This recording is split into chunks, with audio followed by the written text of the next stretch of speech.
Opiger ចំពោះក្រហមមិត្តក្របីព្រៃអាហ្វ្រិកតើវាជាការតាំងទាមយកចំណេញឬមួយជាមិត្តភាពពិតប្រាកដដែលបាក់សីប្រភេទ Opiger ចំពោះក្រហមមានចំពោះក្របីព្រៃអាហ្វ្រិកទាំងនេះទៅគេគ្រាន់តែដឹងថាទីណាមានវត្តមានក្របីព្រៃអាហ្វ្រិកទីនោះក៏មានពួកវាដែរមើលចុះទំនាក់ទំនងរបស់ពួកវាគឺហាក់ជិតស្និទ្ធខ្លាំងណាស់ជម្រាបសួរលោកសួស្តីដល់ប្រិយមិត្តថ្ងៃនេះនាងខ្ញុំចង់នាំលោកអ្នកឲ្យបានដឹងកាន់តែស៊ីជម្រៅក្រោមរូបភាពដ៏ស្រស់ស្អាតនិងតាក់ទាញស្ទើរតែពាសពេញពិភពអ្នកស្រឡាញ់ចូលចិត្តនិងទស្សនាពីជីវិតសត្វពិសេសគឺទំនាក់ទំនងបេះមិនដាច់រវាងសត្វក្របីព្រៃអាហ្វ្រិកនិង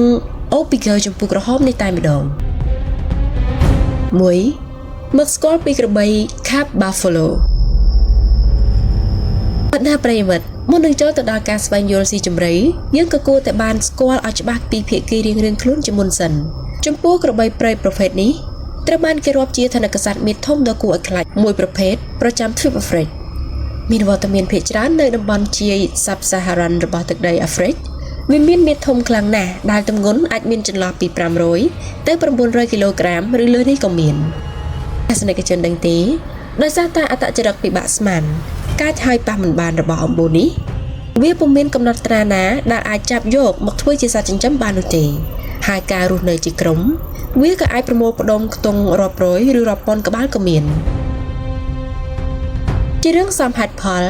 នៅពេលដែលវារស់នៅជាហ្វូងបែបនេះគឺវាអាចបន្លាចដល់វងអ្នកប្រហារដូចជាសត្វតោឬខ្លារខិនប៉ុន្តែការរស់នៅជុំច្រើនបែបនេះក៏បង្កើតជាបញ្ហាខ្លះឲ្យពួកវាទៅវិញបញ្ហាដែលធំជាងគេគឺបណ្ដុំនៃសត្វល្អិតចង្រៃកើតឡើងលើសពីការគ្រប់គ្រងរបស់ពួកវាបានទៅហើយមិនថាប្រភេទតុកែបឺតឈាមចៃរុយនិងប្រភេទសត្វល្អិតស៊ីឈាមជាច្រើនទៀតដែលតែងតែមករំខានពួកវាជាប់មិនលែងទោះបីជាពួកវាមានរោមក្រាស់ឬស្បែកក្រាស់យ៉ាងណាក៏ដោយតែប៉ុណ្ណាប្រិយមិត្តទីណាមានបញ្ហាទីនោះក៏គង់នឹងមានដំណោះស្រាយដូចគ្នាដែរហើយដំណោះស្រាយដ៏ល្អឥតខ្ចោះមួយនោះគឺវត្តមានរបស់ប្រភេទបក្សី Opiger នេះផ្ទាល់តែម្ដង2 Opiger ចំពោះក្រហមមានដើមកំណើតនៅអាហ្វ្រិកផ្ទាល់បក្សីប្រភេទនេះគឺមានប្រវែងខ្លួនត្រឹមតែ20សង់ទីម៉ែត្រប៉ុណ្ណោះវែងបំផុតប៉ុន្តែវាមានជំនាញបំផុតនៅក្នុងការកម្ចាត់សត្វល្អិតចង្រៃទាំងអស់នោះទាំងចំពោះក្រហមឆ្អិនឆ្អៅរបស់វាទាំងចុងចំពោះដ៏មុតស្រួចព្រមទាំងក្រញាំដែលអាចបត់បែនបានទាំងកន្ទុយនៅក្នុងប្រវែងដ៏ស័ក្តិសមធម្មជាតិហាក់ច្នៃរូបរាងកាយមួយនេះដើម្បីឲ្យវាបំពេញបេសកកម្មកម្ចាត់សត្វល្អិតទាំងអស់នោះបានយ៉ាងងាយដូច្នោះឯងព្រោះថាវាអាចទុំទៅលើរាងកាយរបស់បងធំក្របីព្រៃរបស់យើងបានគ្រប់គៀនកោះមិនថាខ្នងតឬសូម្បីតែផ្ទៃមុខក៏ដោយពិតជាអស្ចារ្យណាស់ពុកម៉ែបងប្អូនខុសពីអំបូរបាក់សីដតីស្ទើរតែទាំងស្រុងបាក់សីមួយប្រភេទនេះគឺចំណាយពេលវេលាសឹងតែពេញមួយជីវិតរបស់វានៅជាមួយប្រភេទសត្វធំៗទាំងអស់នោះហើយមានដូចជាក្របីព្រៃរមាសសត្វកវែងសេះបង្កង់ក្តាន់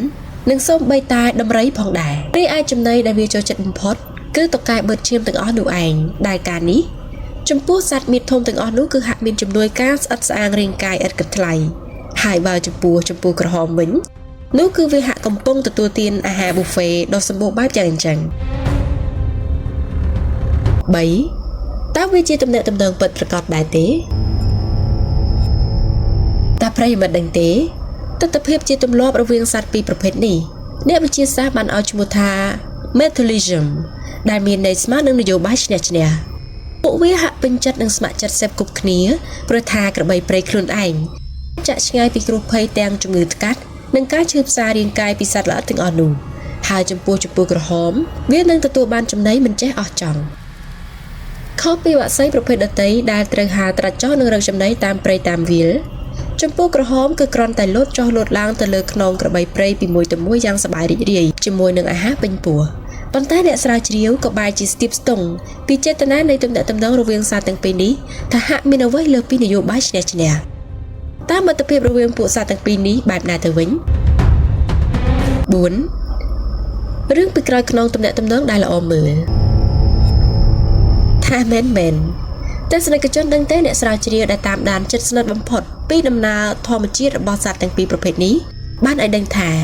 ចំពោះក្រហមពេលខ្លះវាមិនចឹកស៊ីតែកូនតុកែបឺតឈាមទាំងអស់នោះទេវាថែមទាំងឆ្បក់ចឹកដំបៅរបស់ក្របីព្រៃថែមទៀតផងជំនួសឲ្យការជួយដល់ក្របីព្រៃឲ្យឆាប់ជាពីដំបៅ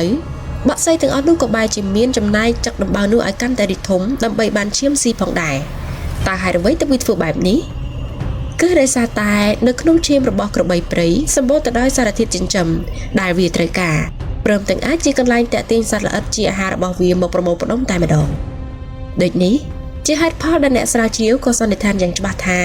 ចម្ពោះក្រហមគឺមានចេតនាខ្សែលើក្របីព្រៃដោយលាក់លៀមមិនបើកចំហពេកនោះទេ6តំណែងតំណងនេះចំពោះក្របីព្រៃអាហ្វ្រិកពុកម៉ែបងប្អូនប្រកាសជាឆ្ងល់ណាស់ថាប្រសិនបើបាក់សៃចំពោះក្រហមធ្វើឲ្យវាឈឺចាប់ទៅហើយហេតុអ្វីក្របីព្រៃទាំងអស់នោះមិនព្រមរលាស់ដេញចេញពីខ្លួនរបស់វាឲ្យអស់ទៅ